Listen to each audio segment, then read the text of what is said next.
So, Assalamu alaikum guys, my name is Muhammad Azhar Jadoon, and today my topic is cross-cultural communications. So, there are different types of communications like non-verbal, verbal, and how do we identify it? Groups like it can be identified by race, ethnicity, gender, class, and religion, country of origin. Like there are different people speaking different languages that have different type of cultures. Like in every country, culture changes after, like the way of speaking spoken languages change after every 25 to 40 kilometers. So it depends upon the place, and different areas have different types of communications patterns. Like, so there are six fundamental patterns of cultural differences. So different communication styles, different attitude towards conflicts, like they have different opinions towards anything. Like uh, even if I have something like if even if I like a person and the other don't, so a group of people like a person and the other people do not like that person. So it depends upon the place and people's mentality and the like educated, how educated they are. Like if we I see in Pakistan, if I say like normal areas like villages, and like we can go to Islamabad.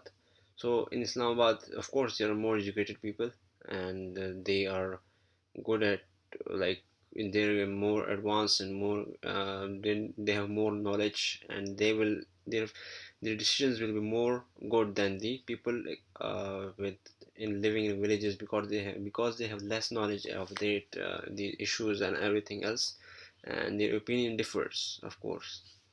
So different decisions making styles, different attitude towards disclosure, different approaches of knowing, everything is different. Like it changes from place to place, varies.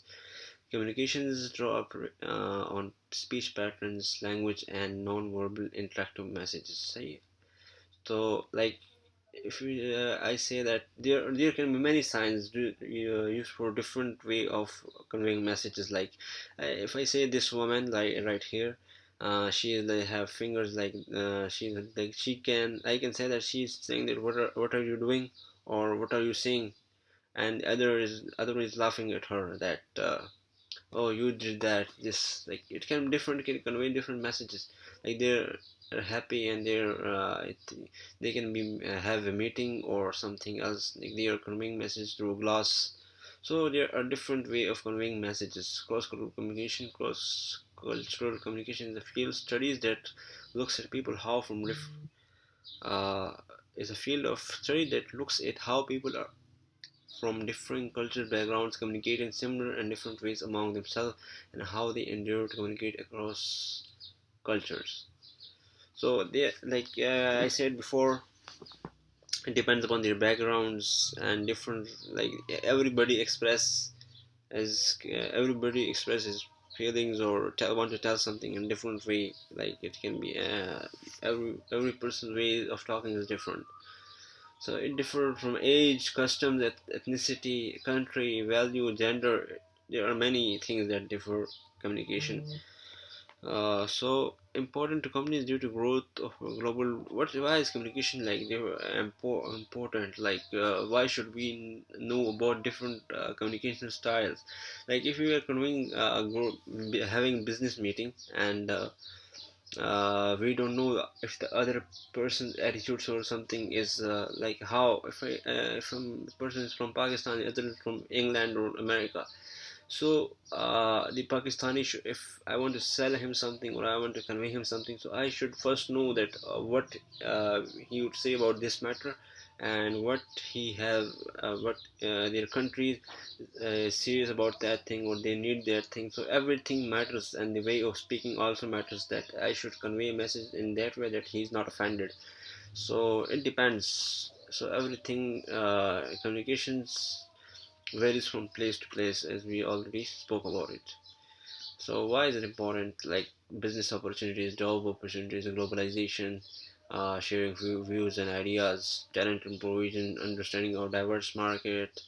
So like I said, business opportunities, job opportunities depends upon, like I should know about the person, that what he likes, about his dislikes, likes, what the company is doing, and what should make them more interesting about me. Like what is more important, what should I tell them that will more make me more interesting, and they will select me for the job.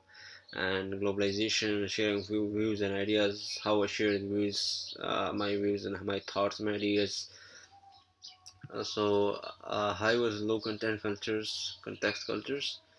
Content cultures that rely on heavily on non-verbal and subtle and situational cues in communication. Like example, North America, West Europe. Like they convey messages in non-verbal way, like nor by signs or something. And low context that rely on heavily words, like they convey messages through words, like Middle East, they speak up to express something. These are chart Japanese herbs that shows from high context to low context. So there's a chart. Verbal communications, you sound to express yourself. Like verbal means you speak up, so you speak up through like how you express your feelings or how you convey something.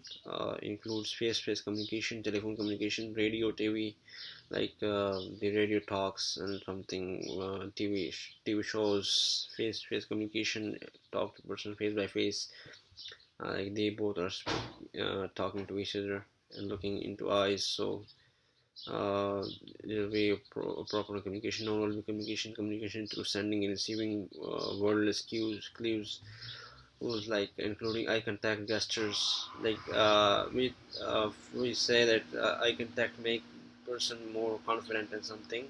So there are different thoughts of about anything. Eye gestures, we when we say use gestures, so it means you are more interested in something. And touch, that also makes it more interesting.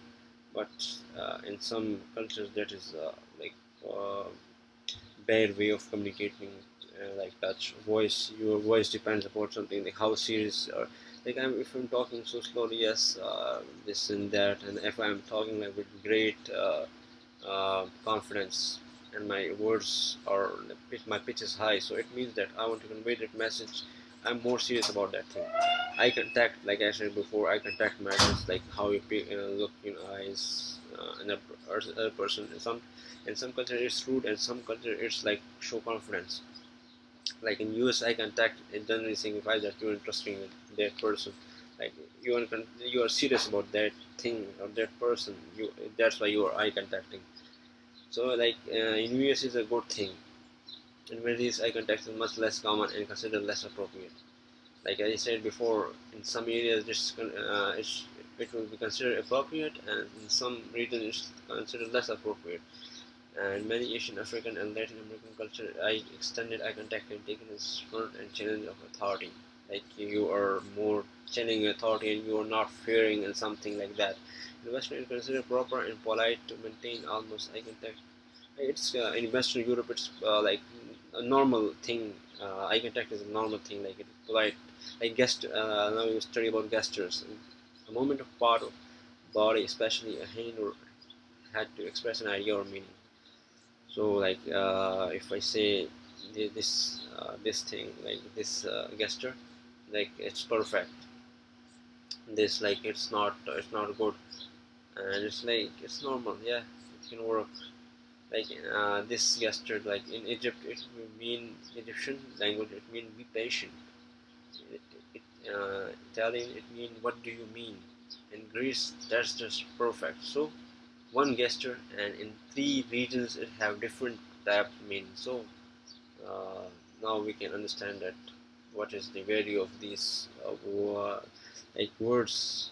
So that's why I'm telling you that words are more good than gestures, because different regions you have to communicate to different gestures, so it will be more difficult for you.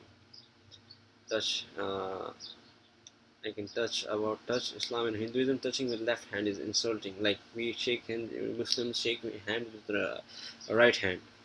uh, so if you shake with left hand, so it's insulting, like this. They are shaking hand with the right hand, and the other person is looking at them. And colors, a single color can have many different meaning in different cultures. In Asia, orange is positive, spiritual, enlightened, and light.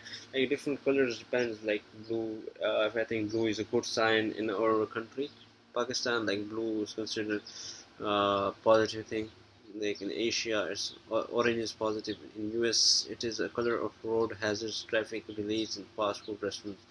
Like we can see colors, different colors. So uh, green is considered the traditional color of Egypt, Islam. Like green, yes. In Islam, we mostly use green colors. It's traditional color in Egypt.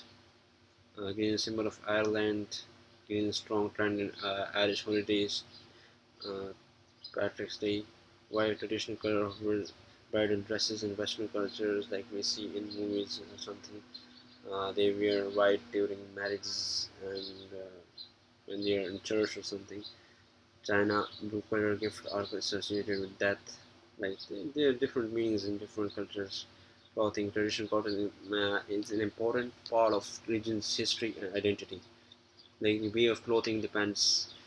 Men tend not to wear suit jackets and ties in Colombia and Middle East. Like men do not wear suit jackets.